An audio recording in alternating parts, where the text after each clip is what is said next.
السلام علیکم، welcome to my channel free speak. دوستو، آج کی یہ میری کہانی کسی کی زندگی پہ گزری ہوئی ایک سچی اور سبق آموز کہانی ہے۔ کہانی سننے سے پہلے میری گزارش ہے کہ آپ میرے چینل کو سبسکرائب کر دیجئے اور ساتھ میں دیے گئے بیل آئیکن کو پریس کر کے آل نوٹیفیکیشن بٹن کو سلیکٹ کر دیں۔ فلک، اٹھو، صبح ہو گئی ہے۔ رات بھر تم فون پر باتیں کرتی رہتی ہو اور صبح اٹھنے کا نام ہی نہیں لیتی۔ پتہ نہیں لوگ فون پر رات بھر اتنی کیا باتیں کرتے رہتے ہیں۔ یہ سب فضول ہے، صرف ٹائم ضائع کرنا ہے۔ اٹھ بھی جاؤ میری پیاری بہن، نہ تم خود سوتی ہو اور نہ کسی کو سونے دیتی ہو، نور نے اپنی بہن فلک سے چیختے ہوئے کہا۔ نور اور فلک دو بہنیں تھیں۔ گھر میں ان کی ماں کے علاوہ کوئی نہ تھا، ابو کا انتقال ہو گیا تھا۔ فلک ایک عجیب و غریب سوچ کی مالک تھی۔ وہ یہی کہتی کہ میں موبائل پر ٹائم پاس کرتی ہوں، لوگ مجھے پاگل بنانے کی کوشش کرتے ہیں جبکہ میں ان کو پاگل بنا دیتی ہوں۔ میری پیاری بہن، ناشتہ کرنا ہے کہ نہیں؟ اوہو، تم نیند کا سارا مزہ خراب کر دیتی ہو۔ تمہیں پتہ ہے کہ صبح صبح سونے کا کتنا مزہ آتا ہے۔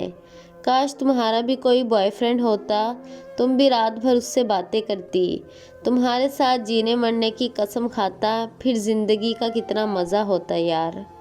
نہ تم زندگی کے خود مزے لیتی ہو اور نہ کسی کو لینے دیتی ہو۔ فلک یہ سبھی باتیں اپنی بہن سے بڑے رومانٹک موڈ میں کر رہی تھی۔ اوہو فلک کی بچی، یہ بکواس اب بند کرو اور ناشتہ کر لو۔ ٹھیک ہے میرے آقا، جیسے تمہاری مرضی۔ اچھا میری بات پہلے سنو، فلک نے نور سے کہا۔ بات یہ ہے کہ میں نے 2 دن بعد اپنی سہیلی کی سالگرہ پر جانا ہے، رات وہیں رہوں گی اور صبح کو آؤں گی۔ یا اللہ، اس لڑکی کو ہدایت دے، میری سمجھ سے یہ باہر ہے۔ میرے مولا تو کریم ہے، اس لڑکی پر ہمیشہ کرم کرنا۔ نور اپنی بہن کے لیے دعا کرتی رہی، گھر کے کاموں میں مصروف ہو گئی۔ نور 5 وقت نماز پڑھتی، ان دونوں کی ماں لوگوں کے گھروں میں کام کرتی تھی اور اپنے گھر کا خرچہ چلاتی تھی۔ نور کو اپنی بہن کی ہر وقت فکر رہتی، آخر وہ اس کی بہن تھی، کہیں یہ لڑکی کسی مصیبت میں نہ پھنس جائے، اور ہر نماز کے بعد اس کے لیے دعا کرتی۔ 2 دن گزرنے کے بعد فلک نے اپنی بہن سے کہا کہ مجھے اپنی سہیلی کے گھر جانا ہے، اس کی سالگرہ ہے، میں رات بھی وہیں رہوں گی۔ نور نے بہت غصے سے کہا کہ تم نہیں جاؤ گی۔ دیکھو بہن، اگر تم رات کو نہیں آؤ گی تو پھر ہرگز سالگرہ پر مت جاؤ۔ لیکن فلک نہیں مان رہی تھی، وہ اصرار کر رہی تھی کہ میں نے سالگرہ پر لازمی جانا ہے۔ اس نے کہا کہ آپ اپنے کانوں کو ذرا کھول کر سن لیں، میں بڑی ہو چکی ہوں، یہ میری زندگی ہے، اسے میں جس طرح چاہوں گی گزاروں گی۔ اب میں بچی نہیں ہوں، میں اچھی طرح سب کچھ سمجھتی ہوں، پلیز آج کے بعد میری زندگی میں دخل نہ دو تو اچھا ہوگا۔ نور کی یہ سب باتیں بت بنی ہوئی فلک سن رہی تھی، اس کی آنکھوں میں آنسو آ گئے۔ اس نے فلک سے دکھ بھرے انداز میں کہا، میں سمجھتی تھی کہ تم ابھی بچی ہو، آج مجھے احساس ہوا میری سوچ غلط تھی۔ ٹھیک ہے، تم جیسے چاہو اپنی زندگی گزار سکتی ہو، میں تمہیں نہیں روکوں گی۔ ہاں میری بات دھیان سے سن لو، زمانہ بہت خراب ہے، کہیں زمانے والے تمہیں بھی خراب نہ کر دے۔ ہو سکے تو زمانے والوں سے بچ کر رہنا اور اپنی عزت کا خیال رکھنا۔ یہاں ہر قدم پر عزت لوٹنے والے لٹیرے بہت ملیں گے، عزت دینے والے بہت کم، اور غلط راہ دکھانے والے بھی بہت ہوں گے، اچھی راہ دکھانے والے بہت کم۔ عورت کی ایک بار عزت چلی جائے تو پھر کبھی نہیں آتی۔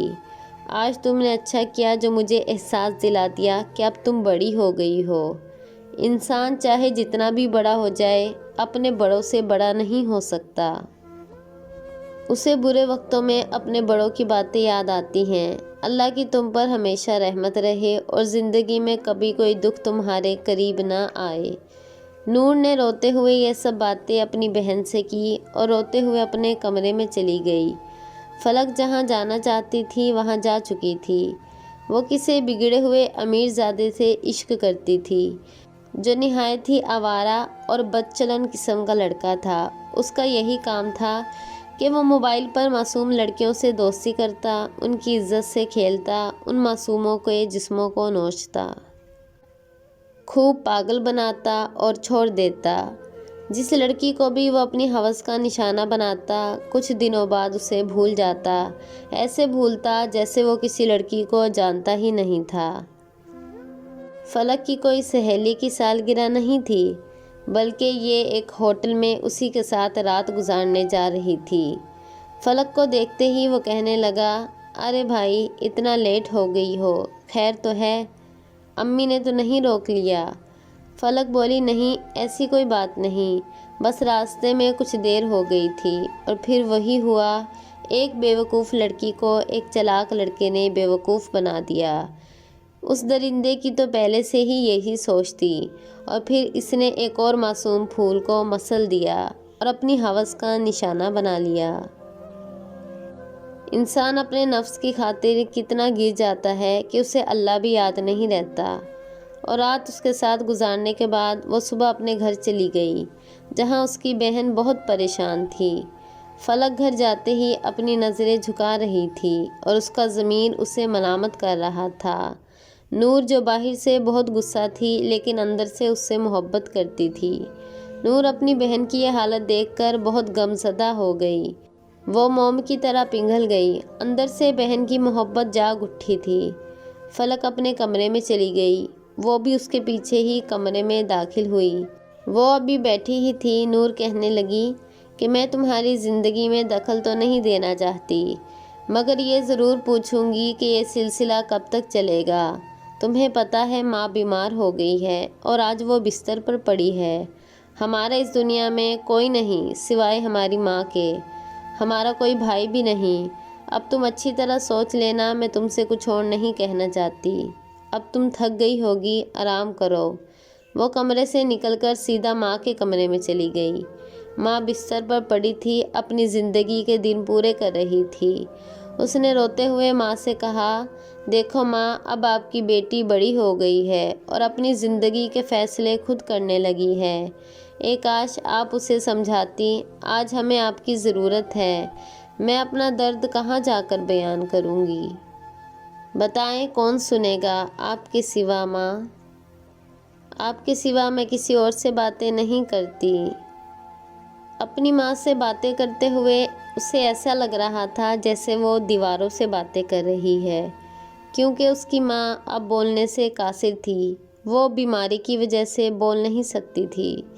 صرف 3-4 دن بعد فلک کا رابطہ اس لڑکے سے ختم ہو گیا۔ وہ کمرے میں بیٹھی ہوئی پریشان تھی، کیونکہ ایسے لوگوں کے نمبر ایسا کام کرنے کے بعد بند ہو جاتے ہیں، یہ صرف شکار ہوتی ہیں۔ وہ نہیں جانتی تھی کہ اس امیر زادے نے دھوکہ دیا ہے۔ ایسے لوگوں کے نمبر جسم نوچنے کے بعد بند ہو جاتے ہیں، یہ صرف شکاری ہوتے ہیں جو شکار کر کے غائب ہو جاتے ہیں۔ ایسے ہی دن گزرتے گئے، بات مہینوں تک جا پہنچی۔ وہ اس پریشانی کی وجہ سے بیمار ہو گئی۔ اسے نفرت ہو گئی تھی محبت سے، اپنے وجود سے۔ کیسے ایک انسان کے بہکاوے میں آ کر اس نے اپنی عزت داؤ پر لگا دی۔ اسی دوران نور کی شادی کی باتیں ہونے لگی۔ ان کی ماں کی طبیعت ایسی نہیں تھی کہ وہ بچ پاتی، جس وجہ سے ماں نے اشاروں سے ہی اپنی بڑی بیٹی سے کہہ دیا کہ نور کا کہیں اچھا رشتہ کر دو۔ لیکن نور کو تو اپنی بہن فلک کی فکر تھی، لیکن فلک نے جو بویا تھا وہ کاٹنے کا وقت آ چکا تھا، اور وہ امید سے ہو گئی تھی۔ وہ اپنے کیے پر بہت شرمندہ تھی۔ اب اسے احساس ہو گیا تھا کہ اس کی بہن ٹھیک تھی۔ نور نے فیصلہ کیا کہ پہلے فلک کی شادی ہو جائے، مگر فلک ماننے کو تیار نہ تھی۔ وہ ہر بار اپنی بہن سے کہتی کہ میں شادی نہیں کر سکتی، مجھے مرد سے نفرت ہو چکی ہے، پلیز شادی کے بارے میں کوئی بات نہ کریں، آپ ایک عزت دار لڑکی ہیں، آپ کی ایک عزت دار گھرانے میں شادی ہوگی۔ لیکن میں بد کردار ہوں، گناہ گار ہوں، سیاہ کار ہوں۔ ایک آدمی کی باتوں میں آ کر کس طرح اپنے آپ میں نہ رہی، کچھ ہوش نہ رہا۔ موبائل پر باتیں کرتے کرتے یہ بھول گئی کہ وہ میرے جسم سے کھیلنے کی خواہش کرے گا۔ فلک کی حالت دن بدن بگڑتی جا رہی تھی۔ ہر گزرتا دن اس کی پریشانیوں میں اضافہ کر رہا تھا۔ جو کوئی بھی اسے دیکھتا اس کو بد کردار کہتا تھا اور اس پر لعنت کی بوچھاڑ کر دیتا۔ اور پھر ایک دن اس کی طبیعت بہت خراب ہو گئی۔ اس کو ہاسپٹل لے جایا گیا۔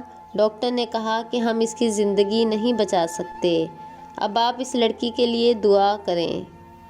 اور پھر ہاسپٹل میں ہی اس کی روح پرواز کر گئی۔ ماں جو بولنے سے قاصر تھی، بیٹی کے دکھ نے اسے اور بھی اندر سے توڑ دیا۔ بیٹی کی لاش کو دیکھتے ہی وہ بے ہوش ہو گئی اور تھوڑی ہی دیر بعد بیٹی کے غم میں اللہ کو پیاری ہو گئی۔ نور روتی جا رہی تھی اور اپنے بہن کے جسم کو ہلا کر کہہ رہی تھی، کاش تم ایسی غلطی نہ کرتی، آج ایسا نہ ہوتا۔ تمہارا موبائل ہی تمہارا قاتل نکلا۔ نہ تمہارے پاس موبائل ہوتا، نہ تم ایسی غلطی کرتی۔